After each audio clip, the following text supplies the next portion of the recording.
दोस्तों, अगर आज अफगानिस्तान की असली चुनौती को समझना है तो सबसे पहले उसकी बिजली व्यवस्था को समझना होगा, क्योंकि बिजली सिर्फ रोशनी नहीं देती बल्कि किसी भी देश की अर्थव्यवस्था, उद्योग और आम नागरिक की जिंदगी की रीढ़ होती है। अफगानिस्तान को हर साल लगभग 4000 से 4500 मेगावाट बिजली की जरूरत होती है, लेकिन हैरानी की बात यह है कि वह अपनी कुल मांग का सिर्फ 30% ही खुद पैदा कर पाता है। बाकी 70% बिजली उसे बाहर से खरीदनी पड़ती है। यह बिजली मुख्य रूप से उज्बेकिस्तान, ताजिकिस्तान, तुर्कमेनिस्तान और ईरान जैसे पड़ोसी देशों से आती है। यानी देश की ऊर्जा सुरक्षा काफी हद तक दूसरे देशों पर निर्भर है। अगर किसी वजह से सप्लाई रुक जाए तो उसका सीधा असर पूरे देश पर पड़ सकता है। लेकिन समस्या सिर्फ आयात तक सीमित नहीं है। जो बिजली आती भी है वह पूरे देश तक नहीं पहुंच पाती। आज भी अफगानिस्तान की लगभग 65% आबादी के पास पावर ग्रिड का सीधा कनेक्शन नहीं है, यानी सिर्फ 35% घरों तक ही नियमित बिजली पहुंचती है। गांवों और दूरदराज के इलाकों में लोग आज भी अंधेरे या निजी साधनों के भरोसे जिंदगी जी रहे हैं। कमजोर इंफ्रास्ट्रक्चर, सीमित पावर प्रोजेक्ट और अधूरी ट्रांसमिशन लाइनें इस संकट की बड़ी वजह हैं। आने वाले कुछ वर्षों में भी इसमें तेज सुधार के संकेत नहीं दिखते। यही कारण है कि वहां डीजल जनरेटर की मांग तेजी से बढ़ रही है। जहां ग्रिड नहीं पहुंचता, वहां जनरेटर ही असली सहारा है। छोटे दुकानदार, वर्कशॉप, क्लिनिक और यहां तक कि छोटे उद्योग भी अपनी जरूरत के हिसाब से जेनसेट खरीद रहे हैं। खासकर ईरान सीमा के पास रहने वाले लोग सस्ता ईरानी डीजल लेकर जनरेटर चलाते हैं, जो कई बार ग्रिड बिजली से भी ज्यादा भरोसेमंद साबित होता है। पिछले वित्तीय वर्ष में अफगानिस्तान ने लगभग 500 नए और सेकंड हैंड जेनसेट आयात किए। ये मुख्य रूप से चीन, ईरान, तुर्की और संयुक्त अरब अमीरात से आए। कुछ सप्लाई पाकिस्तान के रास्ते भी हुई। बाजार में सबसे मजबूत पकड़ चीनी और ईरानी कंपनियों की है, क्योंकि उनके उत्पाद सस्ते और आसानी से उपलब्ध होते हैं। दिलचस्प बात यह है कि जो कई जनरेटर पाकिस्तान के रास्ते पहुंचते हैं, वे भी अक्सर चीनी पार्ट्स से बने होते हैं। यानी सीधे या परोक्ष रूप से अफगानिस्तान का जेनसेट बाजार काफी हद तक चीन की सप्लाई चेन पर निर्भर है। अब अगर भारत की बात करें तो भारत में 150 से 200 कंपनियां पावर जनरेटर बनाती हैं। भारत हर साल लगभग 12 लाख से ज्यादा जनरेटर 100 से अधिक देशों को निर्यात करता है। अफ्रीका, मध्य पूर्व और दक्षिण एशिया के कई देशों में भारतीय जेनसेट की अच्छी साख है। लेकिन अफगानिस्तान के बाजार में भारत की हिस्सेदारी 5% से भी कम है। जो भारतीय जनरेटर वहां मौजूद हैं, उनमें से अधिकांश भारत की मानवीय सहायता के तहत पहुंचे हैं, जैसे अस्पतालों, सरकारी भवनों और सार्वजनिक संस्थानों में। यहां असली समस्या गुणवत्ता नहीं बल्कि व्यापार मार्ग की है। अफगानिस्तान एक लैंडलॉक देश है। उसके पास अपना समुद्री बंदरगाह नहीं है। भारत से सामान भेजने के लिए या तो पाकिस्तान के रास्ते जाना होगा, जो फिलहाल संभव नहीं है, या फिर ईरान के रास्ते लंबा समुद्री और जमीनी सफर तय करना पड़ता है।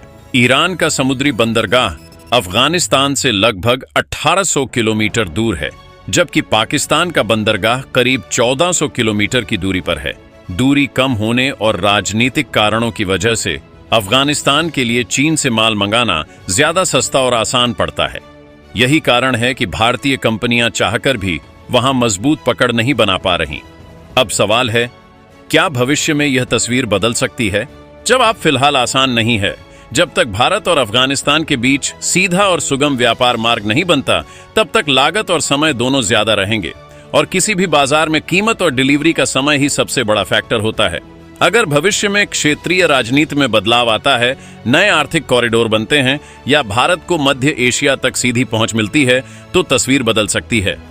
उस स्थिति में न सिर्फ जेनसेट बल्कि भारत के अन्य औद्योगिक उत्पाद भी बड़े पैमाने पर वहां पहुंच सकते हैं। आर्थिक नजरिए से देखें तो अफगानिस्तान का जेनसेट बाजार अभी भी ग्रोथ फेज में है।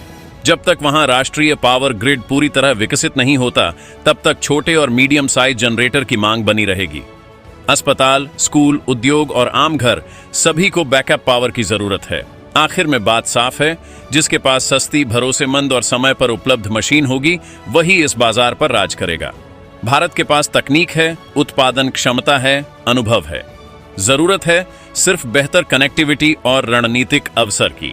अगर आपको यह विश्लेषण उपयोगी लगा हो तो इसे जरूर शेयर करें ताकि ज्यादा से ज्यादा लोग इस महत्वपूर्ण विषय को समझ सकें। अगर अफगानिस्तान की असली कमजोरी तलाशनी हो तो वह सिर्फ राजनीति या सुरक्षा नहीं बल्कि ऊर्जा है, क्योंकि जिस देश की बिजली व्यवस्था कमजोर हो उसकी अर्थव्यवस्था कभी स्थिर नहीं रह सकती। अफगानिस्तान की सालाना बिजली जरूरत लगभग 4000 से 4500 मेगावाट के बीच है, लेकिन देश अपनी कुल मांग का सिर्फ 30% ही खुद पैदा कर पाता है। बाकी 70% बिजली आयात करनी पड़ती है। यह आयात मुख्य रूप से उज्बेकिस्तान, ताजिकिस्तान, तुर्कमेनिस्तान और ईरान से होता है।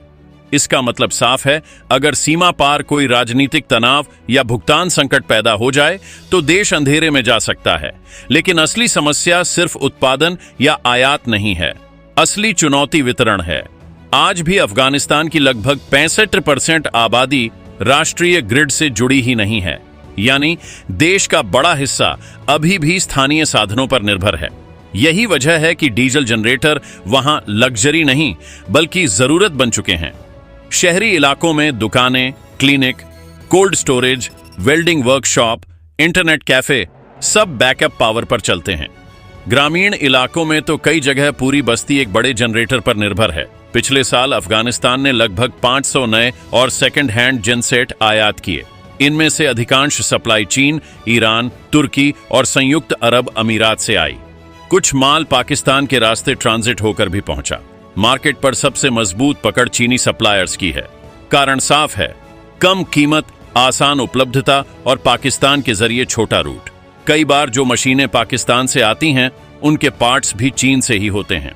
अगर अफगानिस्तान की असली कमजोरी तलाशनी हो तो वह सिर्फ राजनीति या सुरक्षा नहीं बल्कि ऊर्जा है, क्योंकि जिस देश की बिजली व्यवस्था कमजोर हो उसकी अर्थव्यवस्था कभी स्थिर नहीं रह सकती।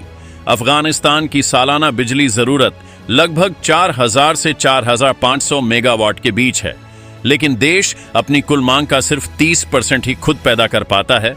बाकी 70% बिजली आयात करनी पड़ती है। यह आयात मुख्य रूप से उज्बेकिस्तान, ताजिकिस्तान, तुर्कमेनिस्तान और ईरान से होता है। इसका मतलब साफ है, अगर सीमा पार कोई राजनीतिक तनाव या भुगतान संकट पैदा हो जाए तो देश अंधेरे में जा सकता है। लेकिन असली समस्या सिर्फ उत्पादन या आयात नहीं है, असली चुनौती वितरण है। आज भी अफगानिस्तान की लगभग 65% आबादी राष्ट्रीय ग्रिड से जुड़ी ही नहीं है, यानी देश का बड़ा हिस्सा अभी भी स्थानीय साधनों पर निर्भर है।